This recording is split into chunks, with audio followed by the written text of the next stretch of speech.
This week on Somewhat Damaged, we welcome the man from Hickory, Jon Reep. I'm your host, Greg Alperin, and with me as always, John B. Let's get this party started. John, what's up, buddy? What up? No one's hotter than this guy. Woohoo, thank you. That's me. I'll take it. I don't know if that's good or bad, but I'm going to go with good. How are you guys? Good, man. Wow, look at your crystal clear back screen. This is really impressive. Impressive stuff, how clear this is. Oh, yeah. He's not fucking around. I'm in my studio where we record country-ish and Heffern and Reap. And it's what we put slowly have been making it really cool. We've hung lights. We've got monitors on the wall. We're slowly getting there. But, yeah, so far so good. How are you guys? What's happening? I'm digging that your sign behind you, the take on the Hollywood sign. Yeah. Hickory. Yeah. My art teacher from high school made that. He goes, when you went to Hollywood, I thought I'd give you a little, little taste of home. It's a little mix. That is very country-ish, very Metro Jethro right there. Right. It's great. It's funny because we did a couple shows in LA over the summer, and we did a logo very similar of that of ours, but we perpetrated the Hollywood sign and put it in Hollywood. We did another. The opposite version of that for me would be if, there was an old water tower in the middle of nowhere in some nasty small rundown town, and it's very just dirty. But the only thing that stands out is a bright neon sign. Yeah. That just says Hollywood. That's pretty dead on. I don't know why that's not actually the skyline, because it's grimy. I'm not a Hollywood fan in general. Oh yeah, I got out 3 years ago. I'm just John. Real quick side story. So we were staying in Hollywood for a month. I was doing shows out there during the pandemic in November, and it just so happens that some lady happened to leave her purse on the street. And me being a degenerate, I grabbed said purse and put it in the car. And, so I'm there with my assistant, and we start driving. I'm like, yo, I just jacked some chick's purse. And he's like, what do you think's in it? So we're like, I don't know. It's Hollywood. Probably some money. We look into it. Nothing but anal beads and heroin needles. And it's wonderful. Not an ounce of cash. Anything. That's what you get for being the slime bag. Yeah, that sounds like karma to me. You'd be happy there wasn't like a turd in there or some sort of explosive ink. There's a lot of people with their little prank camera shows these days. I know. I think he came pretty close to a turd in that bag. Just saying. Yeah, pretty much. Anal beads. Yeah. I think we're fine. I mean, I could turn this up a little bit. I mean, I don't like the way I look with headphones, but if you guys want me to wear them, I can. No, totally up to you. Okay, well, let's just go this way. We're good. John's in the dungeon of the club right now, so everything's better than his audio. Yeah, sorry about that. I forgot. I was in a whole fucking mess this morning. I just found I have to pay $24,000 for a new roof. $24,000 for what? Maybe I do need headphones because a new roof for my house. Oh shit. Yeah, so thank God for financing. Where do you live? Jersey. And you got like a house? I have a house. It's a 4-bedroom. So, yeah, I haven't changed the roof in never. Hang on. I'm pretty excited. I'm pretty excited about it. So, I'm just spending more fucking money I don't have. Headphones. I think we do. Keep listening to our podcast, guys, and we would love some sponsors, actually. Today is... Any Jersey roofers out there that are listening, John is in desperate need of some good Jersey friends. You know what? I was hoping there was going to be somebody that was going to be like, hey, yo, I'll go on the roof. We'll do it for like $45. You know what I mean? Bing, bang, boom, it's done. No, nothing like that. No, this guy came in so professional. He showed me samples and everything. And then I was like, what's the damage? He goes, it's going to be $24,000 for a new roof. And I'm like, do you have financing? And they were like, yes, we do. And I'm like, okay, all right, fine. You're my company then. Yeah, right. Well, that sucks for you, John. John, so what's up, man? How's life been? Life is good, except for COVID and my dad having a stroke and being in a skilled nursing facility. I'm sorry to hear that. Other than that, it's fine. I was supposed to be in D.C. this weekend, and that got canceled. Not directly because of COVID, but in a roundabout way. Right. The Comedy Loft in D.C. They sent me an email saying like, "Hey, we think it's in your best interest and your personal safety not to book this weekend because there's going to be a riot or a protest. The Proud Boys and the Oath Keepers are coming to raise some hell." Oh, jeez. And I'm like, and you were like, "I'm going to be there already." Right. That's like I was saying. Open the door. They'll be happy to see me. It's a hometown show. Yeah. I mean, we're leaving money on the table, guys. Yeah. So that was supposed to be in DC this weekend, and then was it this weekend? Yeah. So October's good, but this month I'm just cruising, man. Working on country-ish podcast. Country-ish podcast. Yeah, but I also do one with John Heffron called Heffron and Reep. That's an original name right there. It's one of the most original. You guys, killer name, Heffron. That's another comedian. John Heffron. Yeah, I know. I'm kidding. Yeah. Well, I never know who knows John. Well, it's also the owner of a comedy club in Charlotte, Brian Heffron. Right. So he likes to think it's his, you know. Oh yeah, that's funny. John was a winner on Last Comic Standing. Yes, season 5, 2007. My season was I came in first. Lavelle Crawford second. Third place, I believe, was Jerry D out of Canada. Fourth place, and I don't know what happened to this girl, Amy Schumer. Yeah, I haven't heard from her at all. I hope she's okay. I haven't heard much out of her since then. Yeah, I know. And then she did a guest spot on the show I was at on Sunday. So she what now? She did a guest spot on the show on Sunday. So she's fine. She's still doing it. That's good for her. She didn't quit. Oh yeah, the venue was MSG. That's what it was. That little place, 34th Street, 33rd, whatever, New York City. Fucking A. Do you miss being in the thick of it, John? Like being in New York or LA? Like where you're grinding? I wish I could say yes to that, but I was a Comedy Store regular at the Comedy Store in LA. I mean, I worked there when I first moved out there. I was a door guy. I got my names on the wall. That was like the home club for me in LA. But then, like, towards the last couple of years, I wasn't even going that much. I was on the road so much that when I would come home, I didn't want to do shit. Yeah. Which is lazy and bad on my part.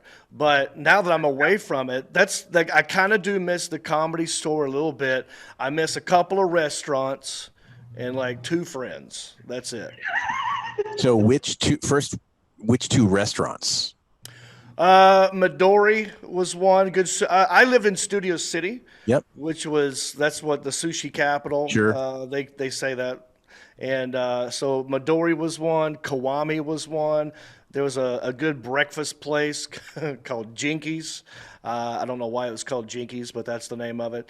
And I could walk to these places, and I absolutely loved it. I lived right behind CBS Radford. Yep. Yep. So I was on a sitcom for 2 seasons called Rodney. And I thought like, oh, this money's going to be forever. You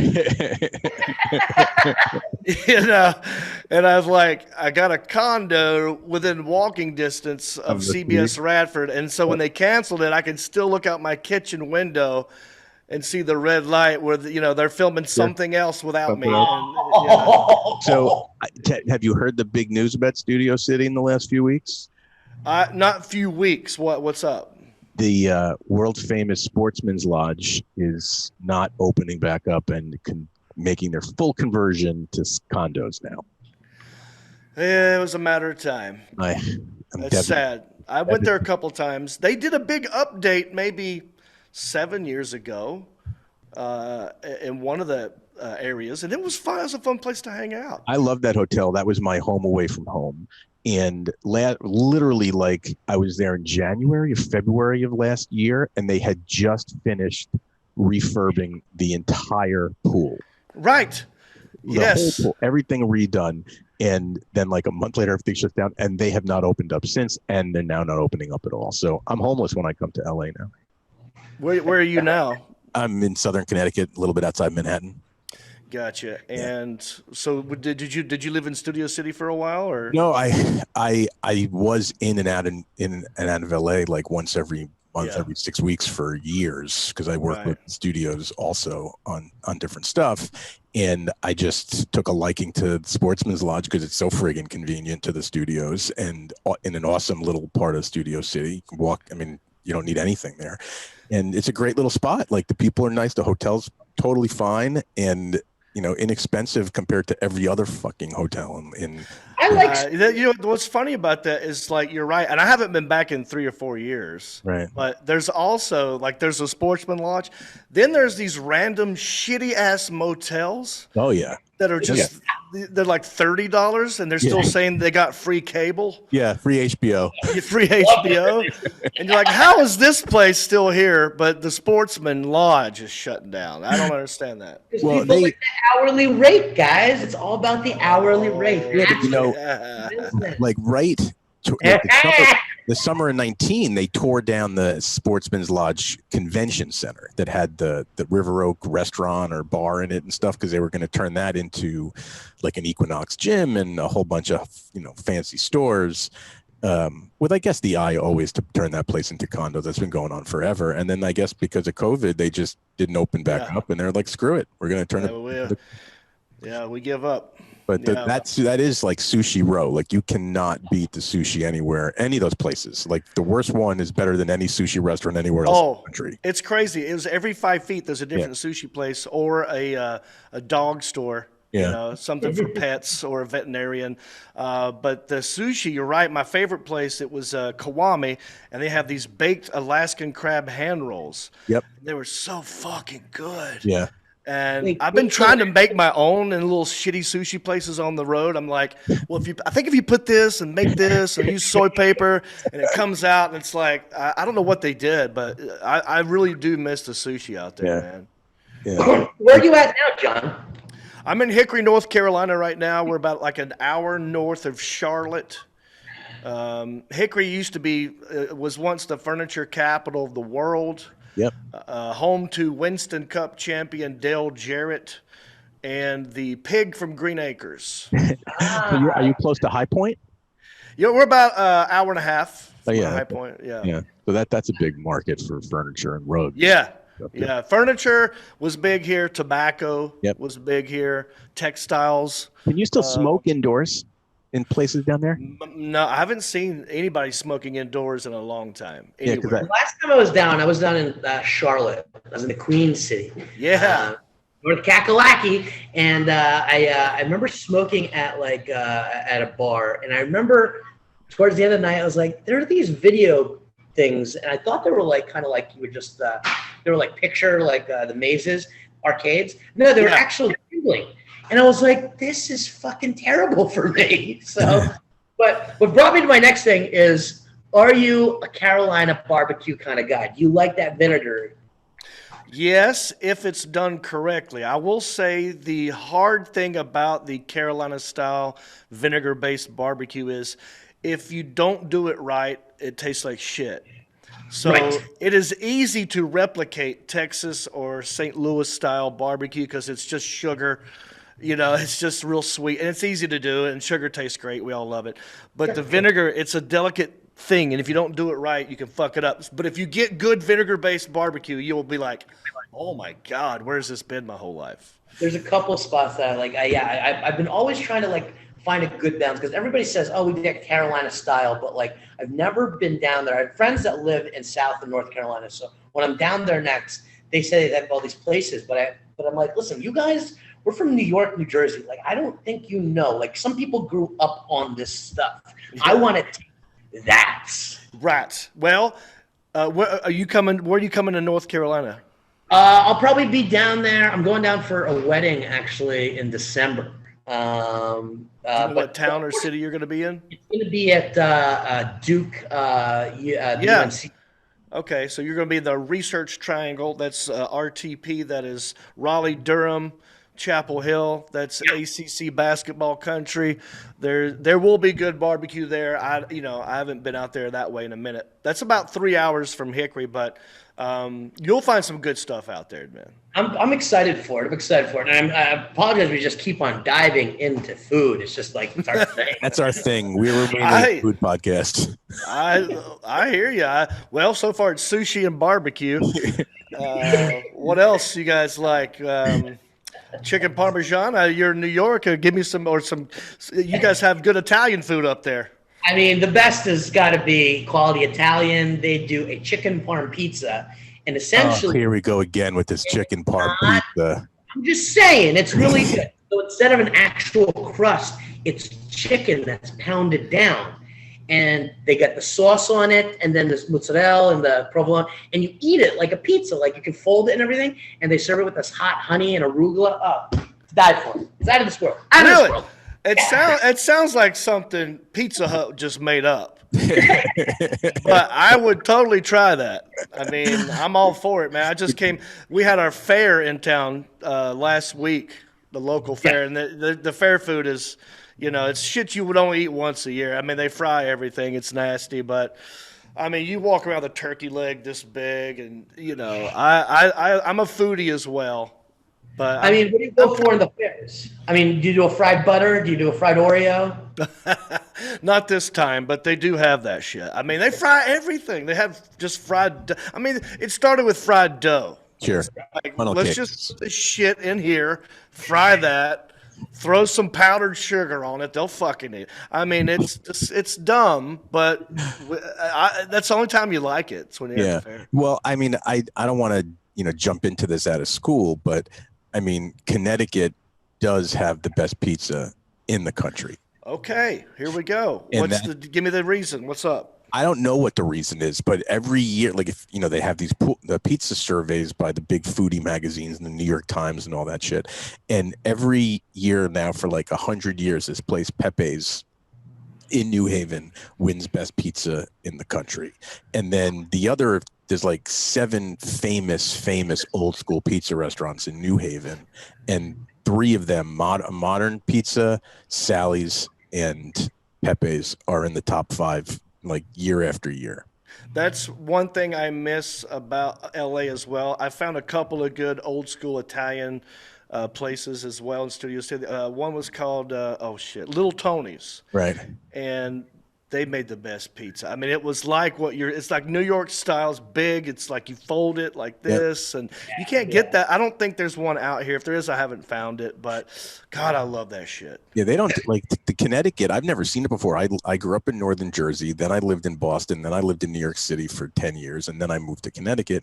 And in Connecticut, most of the pizza places, when you get a pizza, they don't cut the pizza into triangles. They just like randomly cut this pizza into all different shapes and sizes, and it's the most annoying friggin' thing because you feel like a slob when you sit down and you wind up eating 31 pieces of pizza because they're all chopped up into little triangles and little.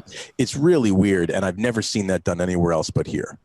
Interesting. Yeah, it's definitely not in Carolina. I'm starving now. I know, me too. I'm done. So I'm just curious about talking comedy for 1 minute.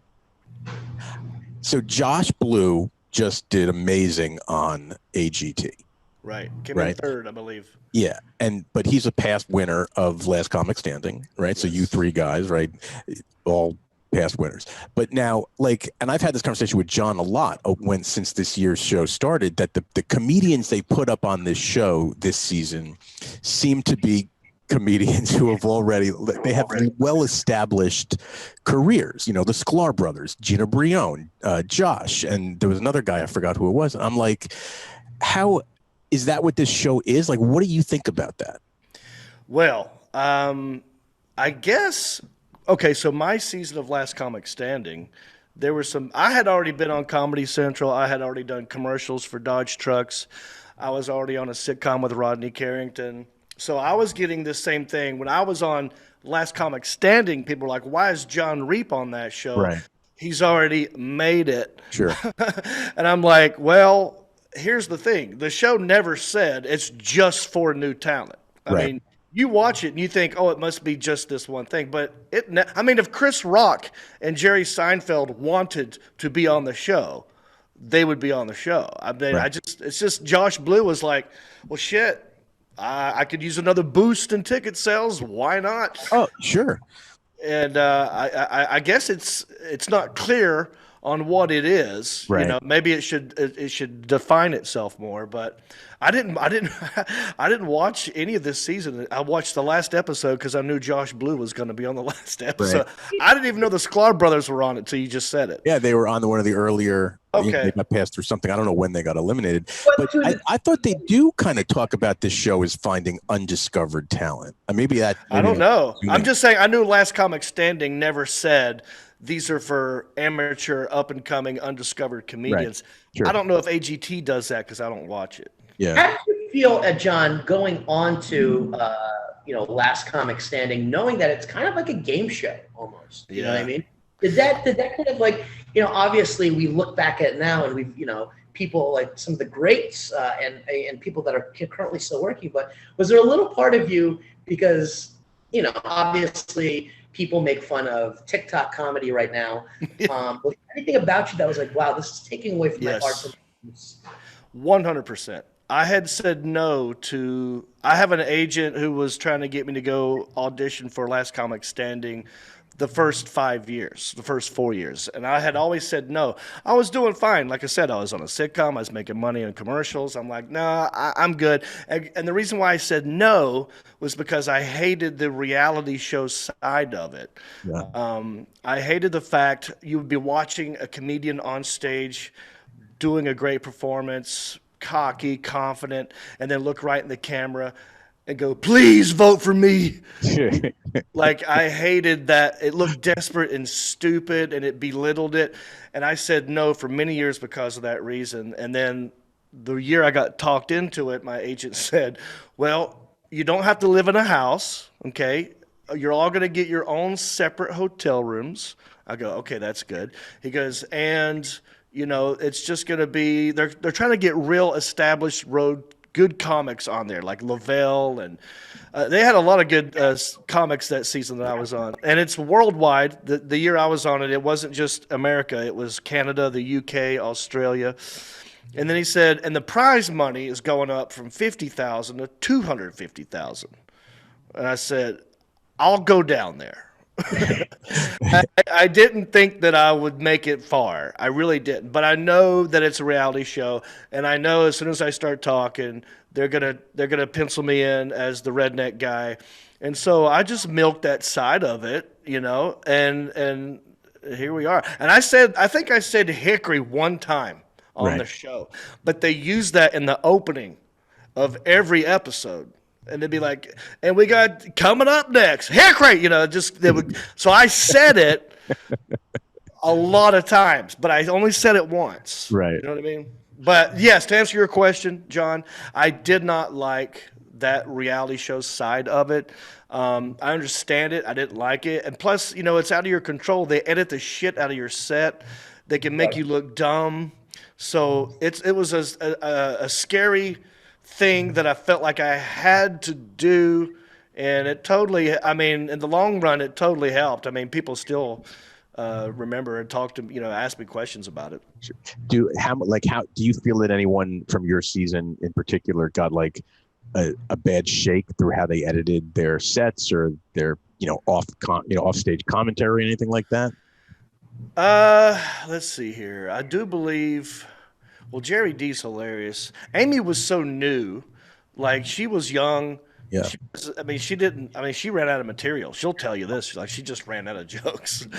But to make it as far as she did, as young as she was, and as inexperienced as she was at the time, was great. Lavelle Crawford is very funny. I thought Lavelle was going to win because he was a triple threat, right? Like, he's got funny jokes. He sounds funny when he talks, and he fucking looks hilarious. Like, he's this big dude with big eyes, and his head does like a triangle. Yep. He is hilarious. And so I thought he was going to win. And I think the difference was, the way he would talk sometimes, you couldn't really understand what he was saying at home. If you're in the room, you kind of get it, but like for some reason it wasn't translating. Like if let's say if Lavelle Crawford is going to say, I picked up my iPhone and I missed a call. He would say it like this: "Hey, talk about time the iPhone missed a call," and people at home are like, "What did he say?" But if you're in the room, you kind of get it. It's like, so I think some of it was lost, right, for Lavelle. Let's see here. I think everyone else got a pretty fair shake. I can't really remember the details. I was also on Star Search when Arsenio Hall hosted it. Wait, what? The year that Cash Cab, Ben Bailey? Ben Bailey, yeah. The year that he won Star Search, I lost to him. No, he didn't win. I lost to him. Who won? I think it was John Roy, or was it? I forgot who won. But yeah, so I was on Star Search. Do you guys know who Flip Schultz is? Comedian No. Flip Schultz. He was doing a set, and it was live, like it was truly live. And the microphone that he was using did not work into the crowd. So the crowd in the studio or whatever, they couldn't hear him, but it was working on the network. So people at home could hear him. And Flip was like, what do I do? I mean, my jokes are not working because they can't hear me. And now I look stupid because no one's laughing at me. And it was in the moment. And he's like, he got fucked on that one. But that was Star Search. But as far as Last Comic Standing, I think it was okay. Bill Bellamy was the host. Right. My season, and he did a good job. We did stupid challenges. Like we would just meet up and do stuff at medieval times and stuff like that. But it was okay. Doug Benson was on my season. He was my drinking buddy. Yeah, I bet. What color knight were you? What color what? When you went to medieval times, what color knight were you? I think you had to go red or blue, and So, John, I got a question. So, obviously, the pandemic has really, it's shaken up our industry a bunch, and we're seeing this new kind of comedy coming out, which is the TikTok comedian. Are you finding any way that you can kind of break into that arena and that realm, specifically, like doing short videos or doing Instagram or social media like that? Well, explain to me what TikTok comedian is exactly. So, I mean, this is essentially sketches, sketch comedy. It's characters that, have been consolidated into 30 seconds or 45 seconds. Right. And they've got these huge followings. I mean, literally legions of fans that are going after them. And a lot of them can't carry a punchline on stage. Gotcha. So you're saying TikTok, but that could be any social media platform. It could be anything. I mean, the only reason I use TikTok is because it's so in the zeitgeist of everybody right now. I got you. I have thoughts on that. Can you angle yourself, even during the pandemic? Were you able to do anything to kind of get into that medium? Well, you guys had Chelsea Lynn on here, right? Yes. Yep. She could be what you're talking about, right? This girl never did stand up. She came up with a crazy, and she was on my podcast and told me this very story. So I'm not telling tales out of school or anything. Sure. She came on my podcast and said, "Yeah, I had never done stand up. I came up with this character. I did it on, I believe it was Instagram or YouTube. I can't remember. YouTube. And she was kind of copying Charlize Theron's Monster." That character Monster, she was basing it on that. And she, and I was asking her about the whole head twitch and everything. And, but she had never done stand up. And now she got so big that she had to do stand up. Right. And selling out everywhere. It's a different ball game. And so I don't hate the people. Like you say, I don't hate the player. I hate the game. And the game is, if I'm going to stay in it, then I got to do what you say. I got to come up with these little characters, or that I kind of do that on the podcast a little bit. Like we chop it up into little small segments, but not like 30 seconds. I'm not good in 30 seconds. I am a storyteller. I chop them up into maybe a minute. I can get something out in a minute, maybe a minute and a half. I think TikTok will let you do a minute now. Yeah. So I try to just cut my stand up so people can see it. So if you see me on TikTok, it's just little clips of my stand-up. Have we watered down our industry though, that we can only like that somebody that's been a road veteran and a veteran like yourself in our industry that wants to do longer stuff, but now is only given this opportunity to put 60 seconds? Like, have we watered down our product? Yeah, totally. If you're a storyteller like me, it definitely sucks. It's difficult. So yeah.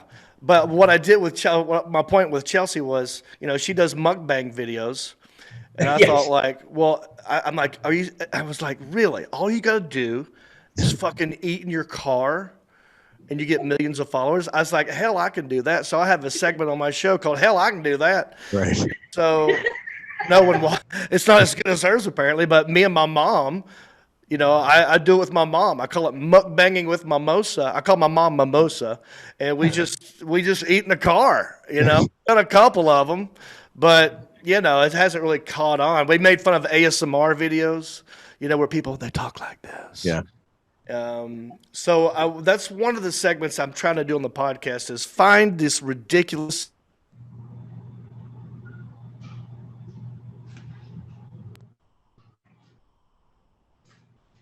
No. Why does this always happen? It must be a rainstorm coming through. This is a cliffhanger. He's going to come back with a ridiculous boom. Yeah. Not on time, though. Anyway, Jon Reep will be back. Jon Reep will be back. But yeah, I mean, it just brings us to this whole idea of, hey, John, we lost you for like a good 30 seconds. Yeah. Yes, I noticed that. You guys just froze, and I think, damn, I am boring as shit. You're listening to another episode of the Somewhat Damaged Podcast, part of the Storic Media Podcast Network, and brought to you by Corona Premier, now available on draft. But the mukbang, but we're at the ASMR, and then you're talking about that, and that's so we're on my podcast. We're trying to make fun of those trendy, hashtaggy dumb trends that are going out, and I just do my spin on it. So I'll do an ASMR. I'll make fun of it. I'll do my version of ASMR. I'll do my version of a mukbang.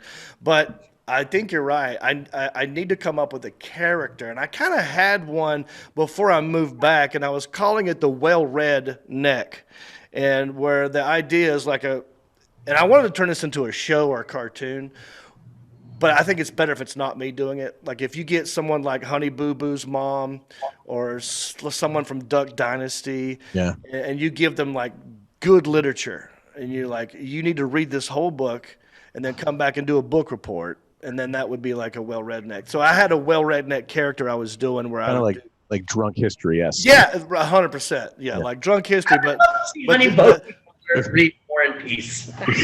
Yeah. Well, the thing about Chelsea that is a little different than I think what John is, maybe not different, but my interpretation of what John was saying is that like Chelsea was purely a character that she was developing, right? Yeah. And she wasn't, I don't think, I'm not sure if we asked her this, but she wasn't, I don't think she had aspirations to be a stand-up comedian when she started with this character and this insane thing.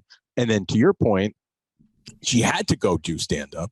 And that was only last year and not that long ago, which was a derivative of the character that she developed, not the other way around. So like, I think, a lot of the stand-up comedians now are, the younger ones are all trying to develop something on TikTok, Instagram, whatever, which is reverse of it is. And I kind of feel sorry for people who get too big too quick on social media, because if you don't really have time to develop an act in front of an audience, I mean, you and me, we could sit here and record ourselves doing a funny character, and we could do it all day long and get it to exactly how we want it to look, and then cut it to a 30-second thing, and maybe that would be hilarious. But these people who do that cannot go on stage in front of people live in the moment and do an hour and kill. They might be surviving. People might be walking out going like, it was not bad. But no one's going like, oh my God, that's the funniest thing I've ever seen. Yeah. And it's not their fault. It's just, it's the way that the world is right now. It sucks. It's I don't know what to make of the whole internet celebrity, thing where like a comedian gets popular or a person gets popular as a comedian on a social network. And then they build these big followings that appear to be big followings on social, yet it doesn't flow through when they try to bring that to a stage. We've tried that and we've booked some of them to come, do sets. Yeah. And they have a ceiling with what their draw is. If they're just these watered down versions of funny, if that makes sense, or they have a real super specific shtick. Yeah. I haven't really seen a full set of any of them yet. Yeah. I mean, there's Chelsea, which I love her. She's great. Yeah, amazing. I haven't seen her do stand up. I haven't either. I haven't seen Ginger Billy. This Ginger Billy's another guy. I haven't seen him do stand up. He's been on the show too. I haven't seen Southern Mama. That's another. I've never seen him do stand up, but it can't be. I mean, it took a long time to get to an hour. Oh, yeah. There's no way. There's not. It's impossible. Well, what everybody also forgets, and I always love bringing this portion up, is that first of all, like, yes, TikTok stars and all that, but before even that, it was drag queens that were trying to come into the realm because they'd be funny on stage, and they thought they could translate on that end, and it doesn't happen sometimes. I mean, I'm a big fan of Ms. Cracker, and and I probably get a little bit of heat for this, but her stand-up is not as strong as her drag is. Do you know what I mean? But she's there running 30 minutes for Comedy Dynamics right now, which who is it? What's her name? Ms. Cracker.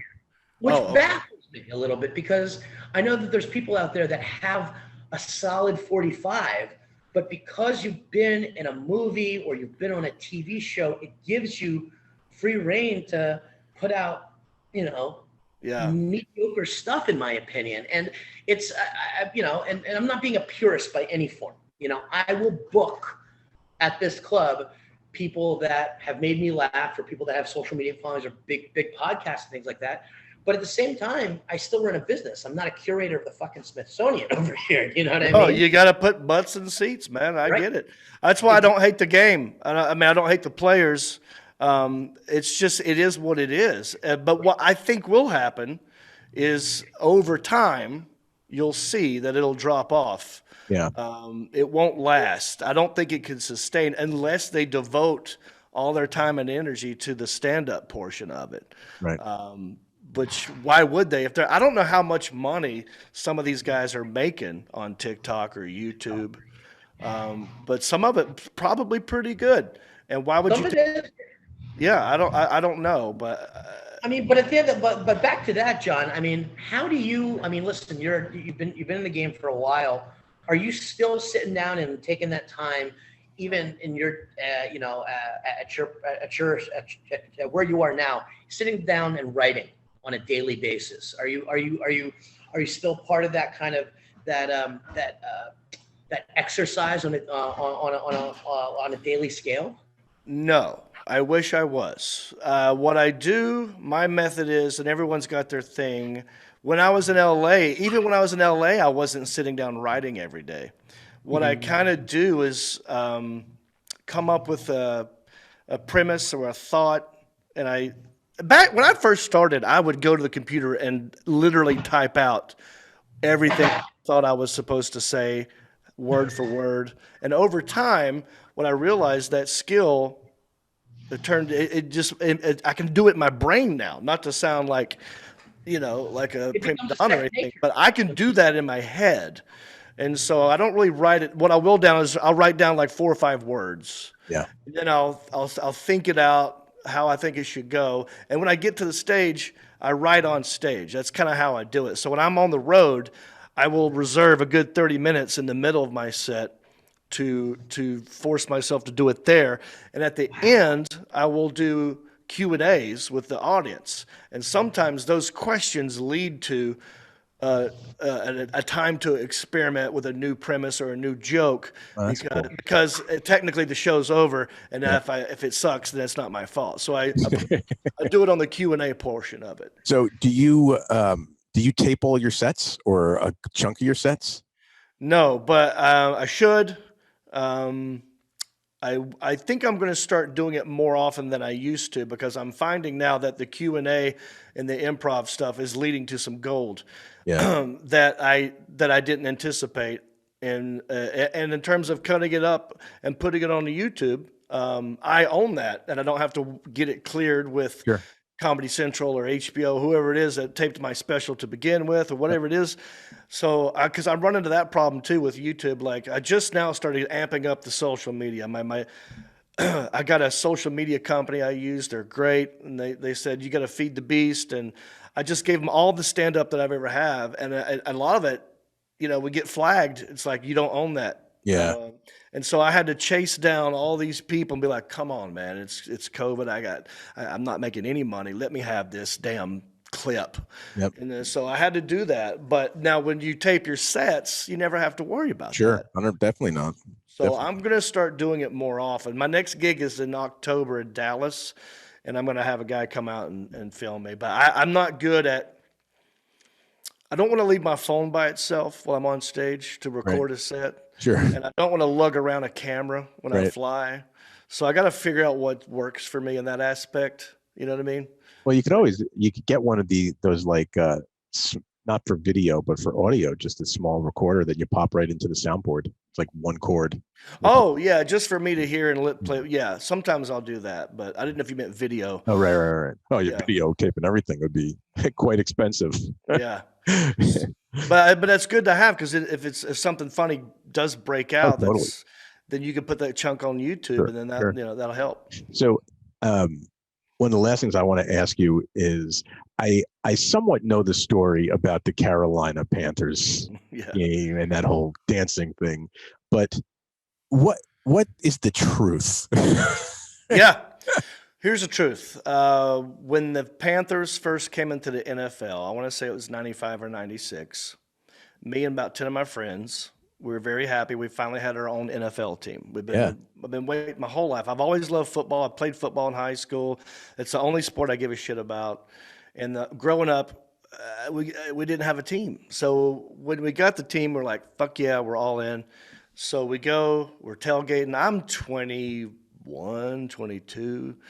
And we're hammered, and we go in. We have the cheapest seats, and every time out in this game, they would play music just to entertain the crowd. And so when they're playing music, I would get up in my seat and just start dancing to make my friends laugh. I was drunk. I hadn't even done stand-up yet. I was just a goofball.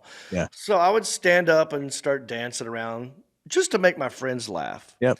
And so that attention, that crowd of me performing, doing these dumb dances would slowly get bigger. So each time out, more people would turn around and start watching me. And then you could tell people like, look, he's doing it again. Yeah, right. So that audience grew throughout the game. And then by third quarter, or maybe it was second quarter, my buddy Marty, he suggested that I get on the hill behind the goalpost so that the whole stadium can see me. Because where we were sitting was in the cheap seats, like around the 10-yard line. Right. So I'm like, that's a great idea. So I get on this grass hill that was behind the goalpost. Our home games were played in Clemson before we had our stadium built in Charlotte. Right. So that was the first season. All home games were Clemson. And Clemson at the time had just a grass hill behind the goalpost where students could go for $5 and just sit there. Yep. So I thought, I'll go behind the goalpost on this grass hill. And sure enough, a player got hurt. And while they're working on this player, they're playing music. And the Panthers, our mascot is a panther named Sir Purr. Right. So Sir Purr is doing his own routine. I'm on the grass hill. I'm dancing up a storm. Now, at this point, the entire right side of the field has seen me progress, right? And now they're into it because, holy shit, now everyone, and it's like 10 minutes or 5 minutes of just me dancing. Right. And so finally, the mascot, Sir Purr, walks over to the fence and says, come out here and dance with me. And before I can say yes or no, my friends are throwing me over the fence to get out there. And so I'm over the fence. I was invited. I'm dancing around. And that's when this tape kicks in. Like the video that you that you may have seen on YouTube doesn't start. Like, you missed that whole first part I just told you. You only see where I'm running out onto the field. Yeah. So a lot of people don't know that I was invited. Right. You know, a lot of people think I'm just this drunk idiot who ran out into the field, which I was, but I was invited. And you were an invited drunk idiot running onto the field. I'm break dancing, I'm doing the moonwalk, I'm doing the worm, and all the cheers turned to boos, and I'm like, what are they booing? And they were booing the cops who were running out onto the field behind me to arrest me because they didn't see Sir Purr's invitation either. Yeah. And so they timed it perfect. They waited for my butt to get to the peak of the apex of the worm so they wouldn't have to bend down, and they just wedged me up off the ground. And now I'm like on my tippy toes. I got a camel toe in my ass. And I'm like, what the shit? Hey, Sir Purr said it was cool, you know, and they argue. Like, there was a big argument. And finally, they all, you know, different cops come over. There's different security guys trying to explain to the cops, like, wait, we did invite him. Hang on a minute. And the cops told these guys, like, well, you fucked up. It's an NFL rule. We have to kick him out. And it's your fault. And so they kicked me out. And they marched me 99 yards, by the way. I was already in that end zone. There was an exit right there. They marched me in front of the whole fucking stadium, 99 yards. They never let go of my pants. And I'm like, this is the most embarrassing, longest walk of shame that I've ever done. But it turned out like to be this great thing later in life because my brother was watching this guy with the camera. And he goes, hey, man, did you record that? And he's like, yeah. And he goes, I want that tape. And so he gave my brother, this guy was a freelance photographer. And he gave my brother his card. And then my brother called him up, because this happened around late November, early December, and he paid the guy like $75-$100 for the copy of this, and my brother gave it to me for Christmas. Wow! Like, I got this tape, and I'm like, oh shit! And so what happens? They kick me out. They get your information. They're like, you know, they don't arrest you. They just kick you out. You know. Yep. And later on, maybe a month or so later, the Panthers realized that I was invited. It wasn't my fault. And so I have this apology letter that they wrote me this long apology letter. They were so worried I was going to sue them. So I got a bunch of free shit in the mail, like a sipper bottle, like a keychain, a bumper sticker. Like, it was all dumb shit. But I was a kid. I'm like, oh, the Panthers love me. I could have sued them, you know. But you still have that bumper sticker? No. I do have the letter. I still have the letter. That's awesome. You should post it or frame it. I'm sure you got it framed somewhere on that. We know what's funny is, okay, check this out. This is a new twist to this story because the guy. So after that happened, and I fast forward many years, I'm doing stand up now, and I talk about it in my act sometimes, especially if I'm in North Carolina doing a show. People like to bring it up, and I'll talk about it. And then I made it like a joke to where, when I was on the radio promoting shows, that I was pissed off at Sir Purr, and I want to find out who the dude was in the uniform, in the outfit, and whip his ass and stuff like that. Like, I was hunting him down, and then that guy heard it, and he got in touch with me, and now we're friends. And he just started doing stand-up. Oh, wow. And so he opened for me, I want to say 6 months ago, at a gig in South Carolina. And that was weird. I'm sitting there like, his name's Tommy Donovan. He's a nice guy. He doesn't do mascot shit anymore. He's like a realtor. He's out of the furry business. Yeah. And I'm like, can you believe this shit? In 96. Wow. We met, and now we're both on stage together doing fucking stand-up, talking about that moment. Hey, John, I smell a celebrity boxing match in the making. Ooh. Yeah. I think I could take him. He's got a little beer gut on him now. I think I could take him.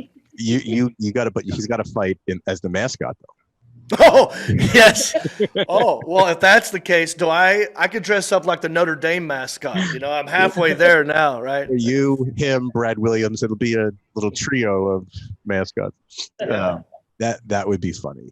Anyway, I'm glad. Thanks for telling that whole story, because it's very funny. And, I was curious as to the whole like true arrest thing. That's the exact truth. And I remember like when it happened, like it's the best thing I ever done in my life. It's the biggest thing. I mean, that was like, I don't know, 50,000 people. Sure. Were all laughing at me. And I was a class clown. I enjoyed it. I was like, this is great. And then that kind of gave me the confidence to try stand up for the first time, because I hadn't done stand up yet. I had been talking about it with my friends.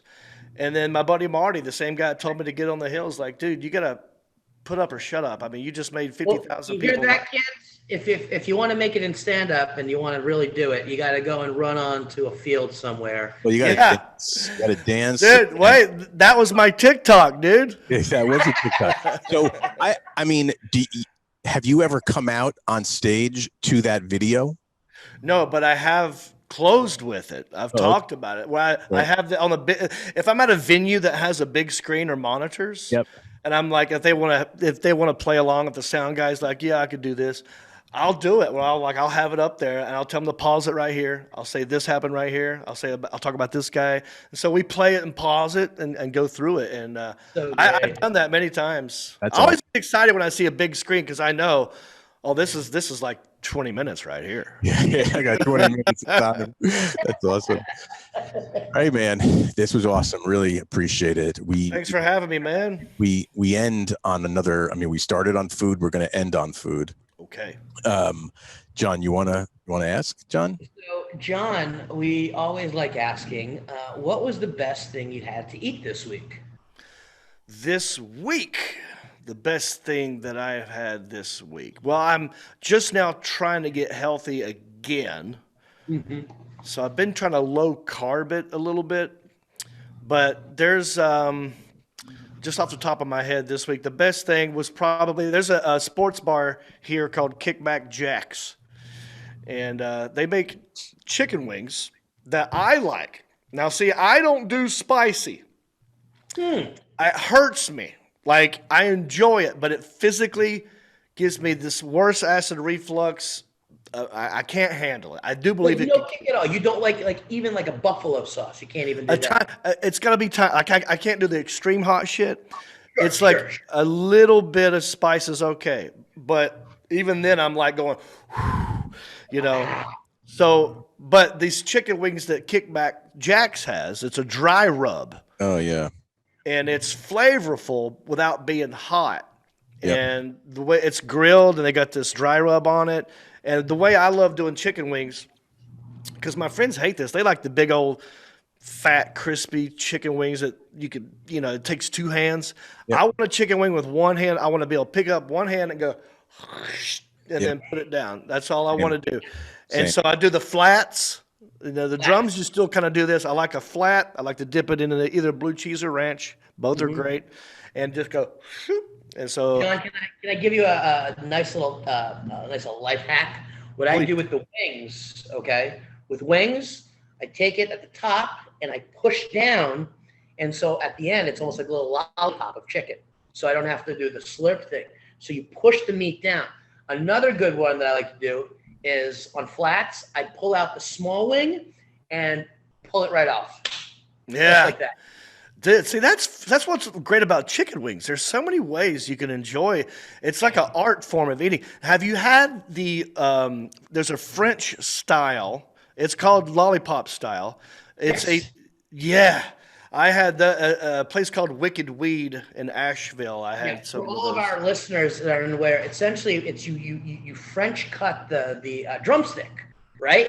And like all the meat, usually you have to flap it, kind of those triangle. What trims it up, and it is, and what they do is, if you really want to do it French style, you take the excess skin and you put it on top of the chicken wing. Yeah. Yeah, it's easier for a guy like me who doesn't handle spice that great, and I got a tiny mouth. Like, I can't get a lot in here, so that's why I like the small wings. It's as big as it gets. And end out getting hard on this. You know what's funny? I'll tell you what's funny about that is it's tight. We shut up, John. Jesus. There's this girl who we've booked on shows because she's one of these TikTok people who's a comedian / variety show girl who just won the Guinness Book of World Records for biggest mouth. Oh, it's unbelievable. It's like her mouth goes from ear to ear. What is her name? I'm gonna look her up. Shout out to Samantha Ramsdell. Okay, Samantha Ramsdell. Yeah, she's probably on Instagram too, right? Oh, of course. She was. Oh, here she is. Oh yeah, no, she's verified. She has a. Oh my God! That's not? Wait a second. That's not a filter. No. That's her real mouth. Yep. Yeah. Holy shit. I've seen the Guinness Book of World We Records. need to make a video together, me and her. You guys should. You should. I might have the world's tiniest mouth. I don't know. Yeah, we'll introduce. We could introduce you. She's a good kid. And I got no lips. But she's got great lips. She's all about it. She was just on Hey Babe, like a live Hey Babe with Chris and Sal. Yeah. They brought her out and did some shit. And she was on Ellen DeGeneres' show as well. She's a bunch of stuff, but we'll definitely link you up. John, dude, thanks so much for joining us. My pleasure, guys. We'd love to see you again, my friend, whenever you're in the New York market or the LA, if you're in LA again, or hey, we're planning on doing, if I'm in North Kakalaki, and I got some time, let's have a couple beers or whatever. Yeah, hit me up. I could recommend some places, dude. Dope. Thanks, guys. All right, John and John. Appreciate it, man. Hey, Greg, happy birthday again, my friend. I was waiting for that.